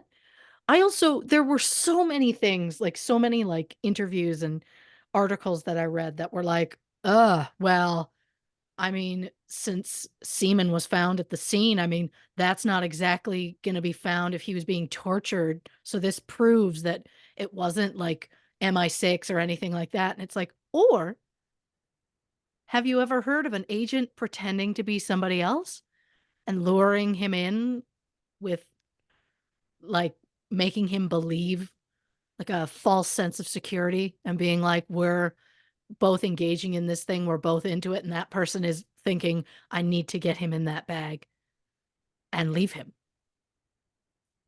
Specifically because either somebody told them to or whatever, but I'm like, it just to me, I'm like, that doesn't mean that it's not somebody who specifically went there to do that. It doesn't mean that somebody wasn't there and this happened and they went, "Shit, what do I do now?" Panicked and left. Of It's course. possible whoever this person was, it's possible that they were communicating on the phone that had been reset, and they knew enough in that moment, take out the SIM cards, reset the phone, and then that way they have no trace of you having any contact with the victim. Right. Because there's just too many things that I also want to know, how long was that hair? Because Gareth's hair was very, very short. Well, Very this short. yes, and the other thing now, if we are to believe the new forensics that were done in 2021 and the additional semen that was found in the kitchen was his, then this proves to your point, this proves absolutely nothing. Like, if your own semen is found in your own house, Yeah, that doesn't prove anything because, how do we know the time that that semen had been we put in don't. those places? To me, it's like that doesn't prove anything, and especially if there was no other person's semen found, well, then, Yeah. even more so and even if they did find someone else's semen, there's no way to prove that that means that it happened that night. Again, unless it Mm. was unless there's that kind of level of testing, but as far as I know, and we've been doing this show for a long time, I don't know that we've ever heard about, like, time of ejaculate, like, I don't think that that's a Great thing, call. Great right? call. Yeah. I'm sure that Oh, over a certain amount of time, it would break down and or you would clean or whatever, but my point is it could have been that day, it could have been the day before, it could have been the day before that. I would probably buy that, it could be that found on a towel and be viable as a thing for that long. I think there'd be a number of days, right? 100%. It's just also wild to me that they just were like, "Oh my god, you'll never guess. Semen was found in his apartment." You know Yeah. what that means? And it's like, he was an adult Yes. who engaged in some sort of sexual activity. Spoiler alert, most of us do. If we have children, guess how that happened? Like, you know what I mean? Oh, Like, also, by the way, it's just it's insane. his own they found shocking tidbit. They find his own semen in his own home. Oh my god. You mean to tell me the man I like, give me a it's break. Stop the pearl insane. clutching, guys. Oh, it's Come on. insane. And the fact that they tried to use that to be like, "Well, I mean, that explains the death." And it's like, "No, it doesn't." I know, and that's the other reason why Gross. I wanna make it clear. That's not why I was saying my theory was only trying to build on this other clue from months ago that I feel like could lead to something. None of the rest of it fucking holds any water for me. Give me a break. If somebody went around my house with a black light, God forbid, like, you know what I mean? Yeah. Like, give me a break, people. Stop it. The man lives alone. Oh my god, they found his own semen in a few places. What a scandal. Give me a break. The Stop idea it. heaven forbid they go around my house with a black light Serious. is amazing. And I No, mean, look, you know? it makes me feel better about the fact that earlier you had said something about tied up and I was so close to going, haven't we all done that at least once?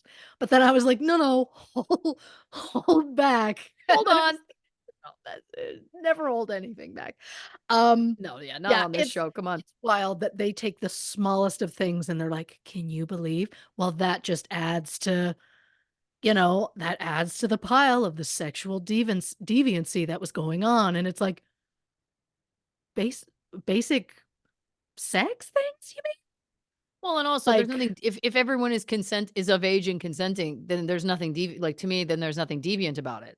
What's 100%. deviant about if everyone who's involved is legally able to consent and consented, Yep, there's none of it concerns anybody, doesn't concern any of us. agreed.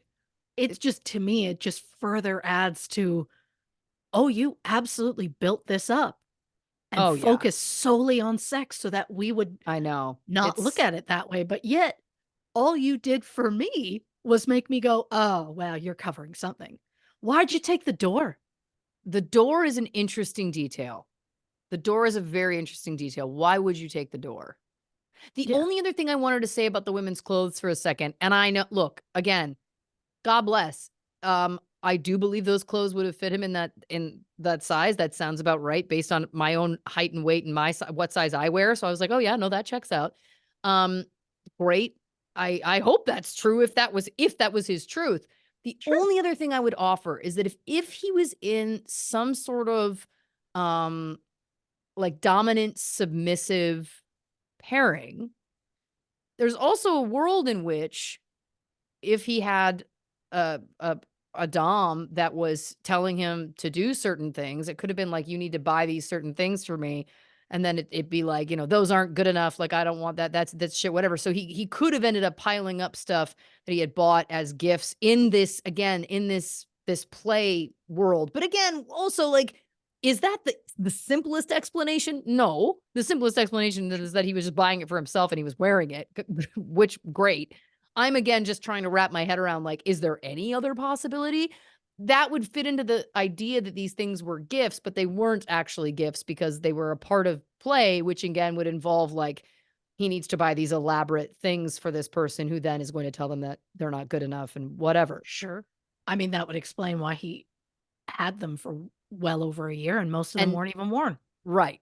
It's the only again, and then that would also fit in line with this idea of having a dominant put him in these positions that he can't get out of, right? Again, Sure.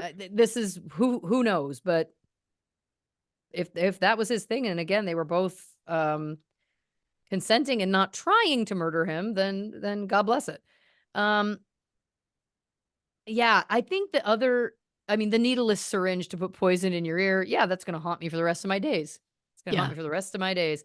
Do I Yeah. believe that that's possible? Of course I do. Oh, Of yeah. course I do.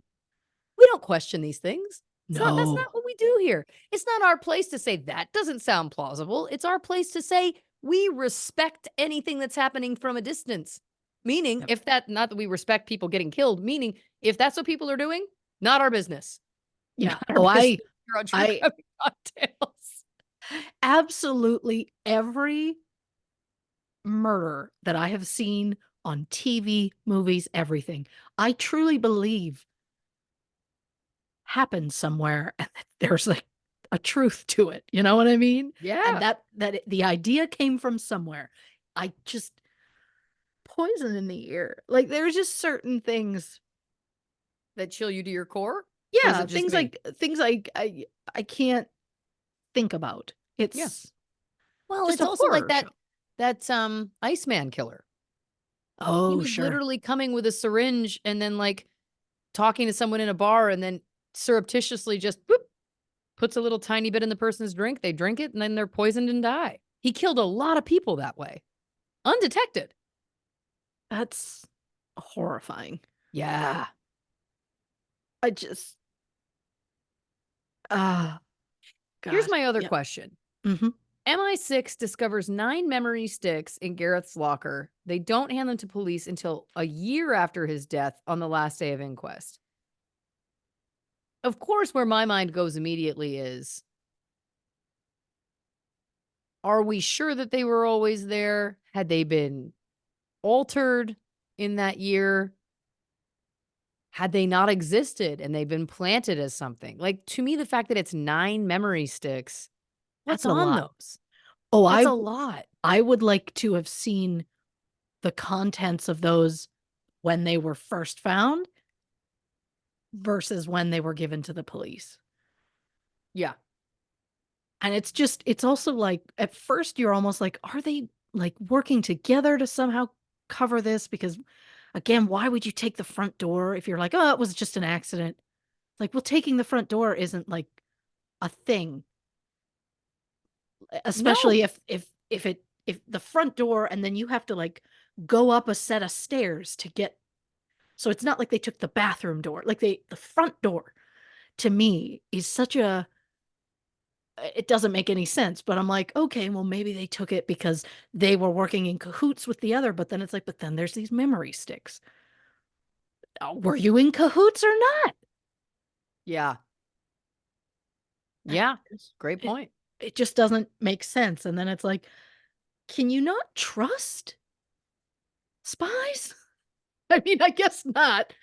But Oh, if I just, in the immortal words of the X-Files, trust no one.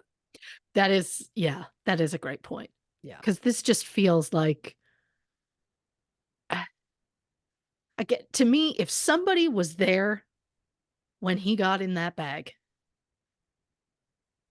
they like, there is no chance that, like, I just don't believe that there was a chance that person would have been like, oh my God, how do, like, I've got to call the police. He's like, he's not breathing. He's not making any movement. He's not making any sound. Call for help, something, make an anonymous call. To that, to me, is someone who cared about him and is like, oh my God, I can't believe this happened. It's an accident. But if somebody else was there and it intentionally left or possibly turned up the heat, locked, like dealt with the SIM card, reset the phone, left, locked the door, and just walked out and then never like went back to that apartment, like that was intentional. Yeah. Which is why, again, I also was like, do I believe it could be possible that they got to someone that was already in his life in some capacity? It's possible. Yeah. Um, that dirty money spends the same as clean. Again, one of my favorite things you've ever said on this show. Um, last thing I wanted to talk about very quickly is this again. I know I already talked about it as though it was fact, but I'm very curious about this case review in 2021 and the semen that they found that was unidentified. Then they're like, we have better technology now. Turns out it is his. I think it's tough given the rest of the mystery that kind of surrounds this case to believe that all of a sudden that changed. Mhm. It feels implausible to me.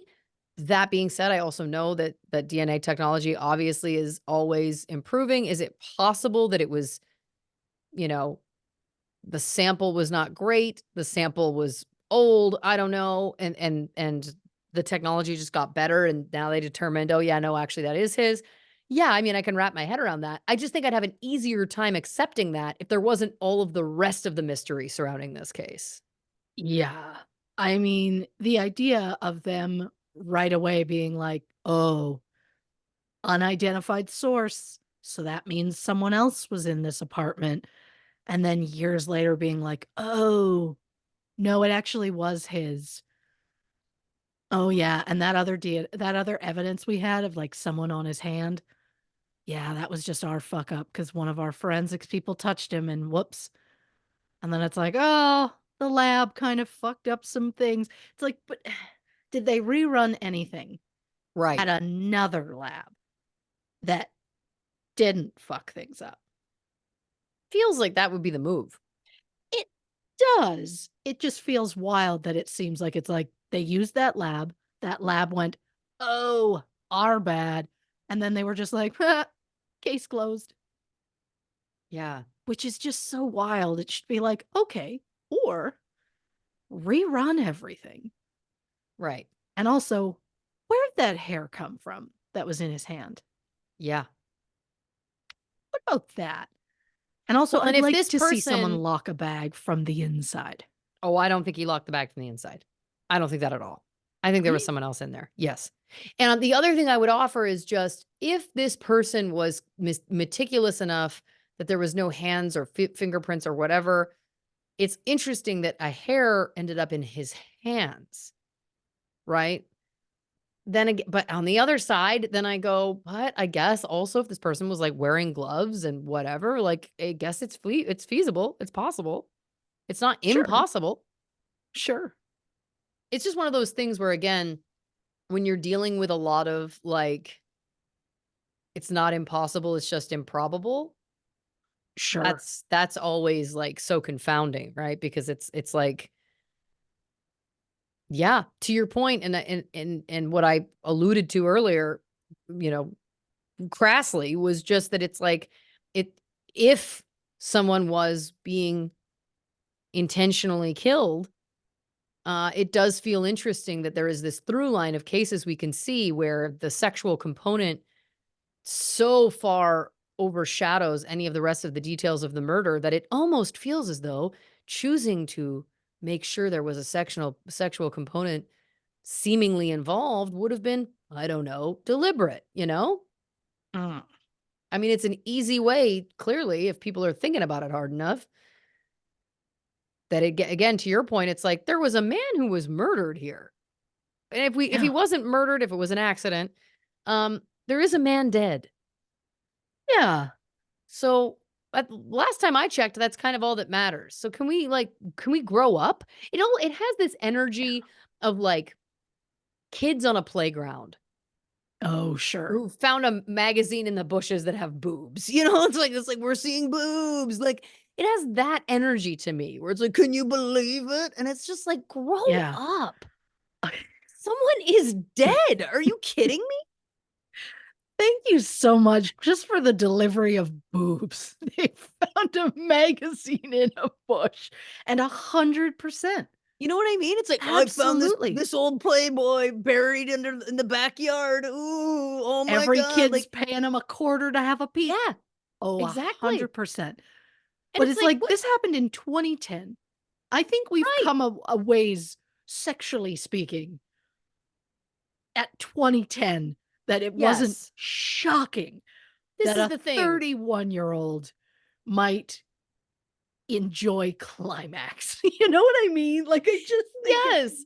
This is insane. what I'm saying. Like, I agree with you that it's wild that even only 14 years ago, it feels like there was such a it was still, there was lots that was still not necessarily being accepted. And to your point, it's still we're still not where we need to be. I'm not suggesting that. There has been some progress.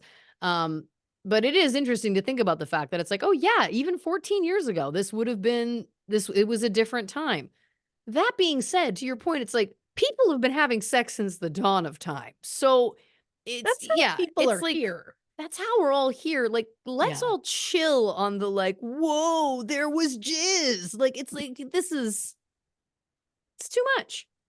Yeah, look, I just whoa, there was jizz. You Uh, know what I mean? It's just like too much. it was absolutely a high school move to be like, Yeah. "Oh my god, can you believe?" And it's like, "That a man in his 30s? Yes, Yeah. I would believe it so many other years in his life, but in his 30s, 100% yes." Because here's the other thing. Here's the other thing. If someone is found dead in their home and it's very clear how the person died, they're probably not going to go through the house. Well, we know this. We know this. They don't do enough.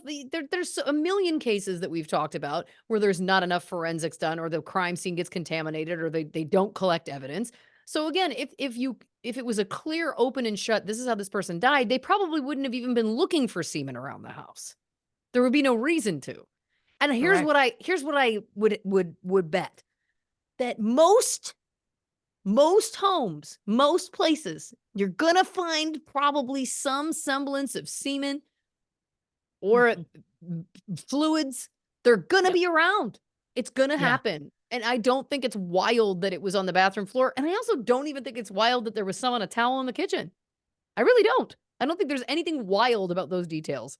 Period. Oh, for me, them trying to be like, "Can you believe it was found on the duvet?" I'm like, "I can. Yeah, can't actually, believe that I really can. makes a lot of sense to me. And to those people, I say, maybe don't take a black light on your next visit to a hotel. Like I said, stay out of my home with one. None of us want to see the results. On that note, Christy Oxborrow, fantastic work as always. What a confounding case. My God, I don't know. Another one of these ones that's a real it's going to haunt us almost as much as the specific of needleless syringe of poison in the ear. It's first of all, I have an ear thing. Don't come near my ears. You know what I mean? Yeah. Um, uh, Second, the idea that it specifically goes in the ear, Yeah. like this isn't something you just pop in my drink. It specifically has to go in the ear. I can't think about it. I don't want to think But about it either. it's a fresh horror to learn about. Yeah. So, I'm glad we all learned together. Yeah, we're all in this together to be Yeah. horrified and traumatized together, which is really what Yeah. we've done with this show in general.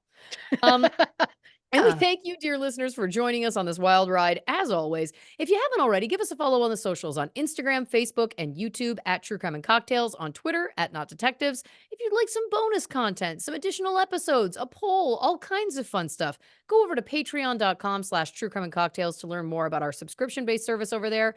And of course, the only place for official True Crime and Cocktails merch is, of course, truecrewmerch.com. So check that out as well if you haven't already. Christy, do you want to tell the people about next week's episode? On the next True Crime and Cocktails, what Jennifer did. That's right. The Netflix documentary set in, close to my hometown of Toronto, Ontario. Check that out if you're interested ahead of time. It's a confounding story, which is why, of course, we're covering it on the show. Christy, do you want to say goodnight to the people? Because I've checked my phone uh, for a score update, and it's not going to be news now because obviously it's days in advance. But good night, Moose Jaw Warriors, and congratulations on winning Game 1. Oh, good for them. Yeah. I'm going to say goodnight, not dead yet. That was Aw. fun. Oh.